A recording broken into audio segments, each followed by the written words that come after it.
What's going on, guys? Welcome back to another Detroit Lions video. Now, yesterday we did a video talking about whether or not the Detroit Lions should consider bringing in Clay Matthews to bolster this linebacking core and the pass rush. However, I think the Detroit Lions have a much bigger need on the roster that, people aren't talking about as much, and that is offensive guard. Now, we know Tether Decker is going to start at right tackle or left tackle. We know that Frank Ragnow is going to start at center, and we are pretty confident that Big V is going to start at right tackle. But the offensive guard positions on both the right and left side are very much up for grabs. You got guys like Kenny Wiggins and Joe Dahl and Joshua Garnett and, backup players that, were backups for the Detroit Lions last year that could very well be starting. And you brought in two rookies in Jonah Jackson and Logan Stenberg, who you are hoping can develop and play on that offensive line together for a very, very long time. However, I think the Detroit Lions need to bring in a guard.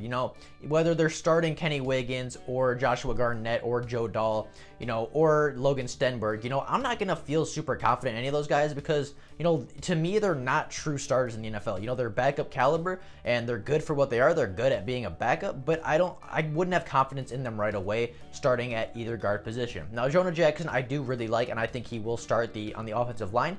But, the other guard position is still very up for grabs and very wide open. I think the Detroit Lions should go out and sign Larry Warford, the former Detroit Lion, the former New Orleans Saints, to come in and be that right guard that we need to solidify this offensive line. Before we get into talk about the reasons why I think so, if you are new to the channel and are enjoying the content, consider liking the videos and subscribing to the channel. It takes 2 seconds every day to make mine, and I would be very, very appreciative to everybody that chooses to do so. But with that being said, let's get into talk about why the Detroit Lions should consider signing Larry Warford to be the guard for the Detroit Lions in this upcoming season.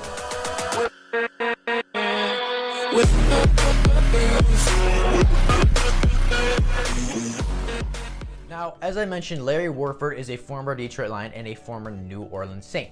Larry Warford was drafted by the Detroit Lions in the 3rd round at the 65th overall pick in the 2013 NFL Draft, and in the 2017 season, he signed with the New Orleans Saints to be their starting guard. On May 8th, 2020, Larry Warford was released by the New Orleans Saints after 3 seasons.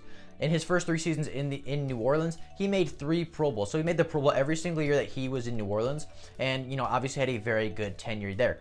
His first year in New Orleans was okay. He played in 825 snaps for the New Orleans Saints, committed 4 penalties, allowed 1 sack, and got a 70.4 overall grade by Pro Football Focus while playing in 14 of the 16 games that they played. In 2018, he took a step forward and played in 980 snaps, committing only 2 penalties and allowing just 1 sack again. However, his Pro Football Focus grade was lower at a 68 overall. And then in 2019, he played in 970 snaps, so 10 less than the season before, committed 6 penalties, so 4 more than 2018, and gave up 1 more sack with 2 allowed in the 2019 season. However, his grade was a 73.1 overall. He averaged in New Orleans playing 925 snaps a season, committing 4 penalties, giving up 1.3 sacks a season, and having a Pro Football Focus grade of 69.9. So, a very solid tenure with New Orleans. Obviously, didn't allow a lot of sacks, only allowed 4 sacks in 3 years. Was very good at protecting Drew Brees and was a key part of why that Saints offensive line was very good in the NFL and one of the best, in the last couple of years. However, he made the Pro Bowl 3 years, which was a very, very good thing. When you have a Pro Bowl guard, you're obviously, he's obviously doing something right if he's making the Pro Bowl. As you guys know, I'm not a huge fan of how people are selected to the Pro Bowl, but he did make 3 Pro Bowls, and obviously, as I said by the stats, had a very, very good tenure with the New Orleans Saints. However, in Detroit, I actually think he was better. So in his rookie season, 2013, as a 3rd round pick, he started pretty much every game. He played in 1,138 snaps, committed 4 penalties, allowed 0 sacks, and he got an 84.9 overall Pro Football Focus grade. 84.9. That was the best in his career so far, and he started his career very hot, protecting Matthew Stafford, not giving up a single sack in his rookie season, and only committing 4 penalties. Now in 2014, he took a step back, but also didn't play as much. He played in 13 games for the Detroit Lions, played in 784 snaps, committed 1 penalty, allowed 2 sacks, and got a 72.8 overall grade. In 2015, he got back on the field a little bit more, playing 812 snaps, committing 3 penalties, allowing 2 sacks, and getting a 71.7 overall grade by Pro Football Focus. So at this point, he's kind of declining a little bit. He's been declining the last couple of years, but in 2016, he shot right back up again, played in 972 snaps for the Detroit Lions, committed 2 penalties only, allowed 3 sacks, which was the most in his career, but got an 81.3 overall grade by Pro Football Focus while playing in 15 games. So with the Detroit Lions, he averaged playing 926 snaps a season, allowing only 2.5 penalties, 1.75 sacks allowed, and a 77.5 overall grade by Pro Football Focus in his tenure with Detroit. So a very, very good tenure. Obviously, he played in more snaps, he gave up less penalties, he gave up just, like a quarter of a sack more per season, and got a much higher grade overall by Pro Football Focus. So why would the Detroit Lions not want to bring this guy back, especially with the question marks at the offensive line position? He's played in Detroit. He played very, very well in Detroit. Arguably he played better in Detroit than he did in New Orleans. So I'm not quite sure why he got the 3 Pro Bowls in New Orleans and not with Detroit. Probably because the team is winning more. But, with that being said, he was very good in Detroit, and it is unfortunate that we did let him go. However, I do think we should bring him back. Now, from what I've seen, Larry Warford wants at least $7 million a year by the Detroit, or by whoever signs him, because that is what he was set to make with the New Orleans Saints, and he believes that he was worth that, and he needs at least that if he wants to sign with an NFL organization. Now, just to compare him to Graham Glasgow, our best guard last season for the Detroit Lions, he played in 872 snaps for the Detroit Lions, committed 3 penalties, gave up 0 sacks, and has a 74.1 overall grade by Pro Football Focus. So he was better last year than Larry Warford, but throughout his career, Larry Warford has been a very, very good guard, and I think we could bring him in to replace a guy like Graham Glasgow to, protect Matthew Stafford. If the guy has, if his worst season is giving up 3 sacks in 16 games, that's not that bad. That is a very good guard, and I would definitely take that for $7 million a year on our Detroit Lions offensive line, where we have so many questions at the guard position. So would I bring him in? I absolutely would. Not only can he obviously bolster this offensive line right away, only giving up a few sacks a season, being a very good run blocking guard, and just being an all-around stud in the offensive line and kind of solidifying that other guard spot, so we kind of know how the offensive line shakes out, and it looks much better with Larry Warford plugged in there. He's been to the Pro Bowl the last 3 years, so obviously a bona fide starter, a bona fide, star in the NFL, and adding a start to the offensive line for only $7 million a year when the Detroit Lions had the 3rd most cap space in the NFL just makes too much sense to me.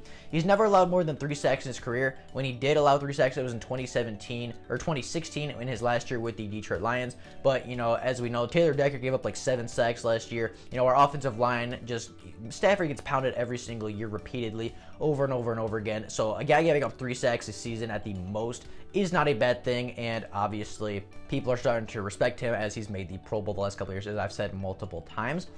I think bringing in a guy like Larry Warford would give a guy like Logan Stenberg more time to mature. Obviously we brought in Logan Stenberg, the nasty mauler in the run game, but he does struggle with pass protection and he does struggle with penalties. So I think bringing in a guy like Larry Warford just gives him more time to mature. It gives more time for the Lions coaching staff to coach him up, teach him the right techniques, the right way to pass protect, the right way to, block without holding, without drawing all these penalties. And then even if we sign him to a year or two, that gives Logan Stenberg plenty of time to not only learn the playbook, learn his teammates, learn how to not hold, learn the proper techniques, learn the proper way to pass protect. And then when Larry Warford moves on, we plug Logan Stenberg right there into the offensive line, and he takes over as a polished and very good offensive lineman that is still nasty in the run game and absolutely obliterates opposing defensive lines. Just because we bring in a guy like Larry Warford, or if we did, that doesn't mean I don't think that Logan Stenberg will play at all. I think that his run game, I think his run blocking is just too valuable to not put him on the field at all. But I do think it would allow him to sit the bench more, and we wouldn't have to rely on a rookie 4th round guard as much as we will if we do not sign Larry Warford. It just gives him more time to polish up. It gives him more time to prepare,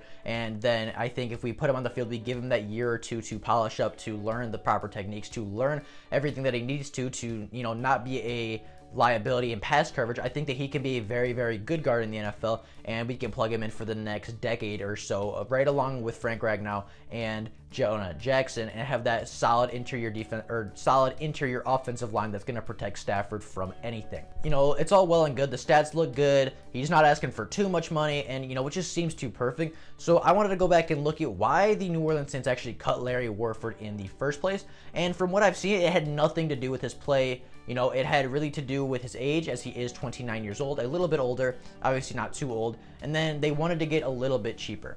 Now, the New Orleans Saints obviously just drafted Cesar Ruiz in this past draft, the center out of Michigan, but this guy can play center or guard. He can really do anything on the offensive line that you need him to, and I think the New Orleans Saints just wanted to get cheaper and younger at that guard position, and that's what they did when they drafted Cesar Ruiz. They drafted him. They have faith in their 1st round rookie out of Michigan, so they decided to cut they decided to cut ties with Larry Warford and let him become a free agent, even though he's been a very good offensive lineman for them. You know, they got cheaper, they got younger, and they're looking to move forward with that cheaper and younger guy. So it really had nothing to do with his play. It had nothing to do with his attitude. You know, the only thing I could think of that maybe he won't want to come back to Detroit after he left, you know, I didn't see anything like a bad breakup or anything between the two sides, but, you know, maybe he doesn't want to come back to Detroit after they let him walk after the 2016 season, or maybe he does. Maybe he wants to reunite with some of the guys like Matthew Stafford. You know, maybe he wants to reunite with some of these offensive linemen, you know, and play with these guys again. So let me know what you guys think in the comments down below. Should we sign Larry Warford to, you know, a $7 million a year contract, you know, something like that? Because that is what he's asking for, and the Detroit Lions have enough money to do so. So should we sign him to that? Should we sign Larry Warford? How long should we sign him? And should we sign him at all? Let me know your opinion down in the comments down below. But with that being said, that is all I have for you guys today. If there is Lions news before tomorrow, I'll obviously make a video letting every single person know. But until then, that is all I have for you guys today. I hope you guys enjoyed the video and have an absolutely fantastic rest of your day. I will see all of you guys in the video tomorrow. Thank you also very much. Thank you also very much for watching, and I will see all of you tomorrow. Bye, guys.